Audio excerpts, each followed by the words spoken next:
ئەنجا تەنانەت ئینسان نابێت لەسەر سفرەیەک دانیشێت کە عەرەقی لەسەر دەخورێتەوە. بۆچی؟ چونکە ئەمڕۆ لە یەکێک لە توێژینەوە زانستیەکاندا باس کراوە کە زانایان پێمان دەڵێن ئەو کەسانەی کە لەسەر سفرەیەکی خواردنەوەی عەرەق دادەنیشن کە بۆنی ئەم عەرەقەیان بۆ دێت زیانەکەی کەمتر نییە لە خواردنەوەی.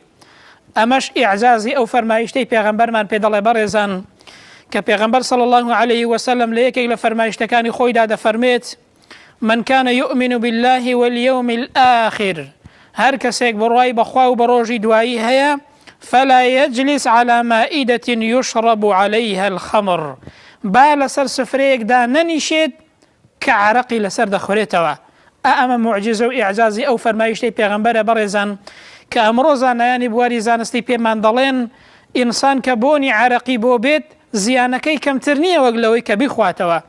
دەی ئەمە پێمان دەڵێ کە ئەو فەرمایشتەی پێغەمبەر صلی الله عليه وسلم ئەو پێغەمبەرە کە هەرچی فەرموویەتی وحی بووە لە خوای پەروەردگار.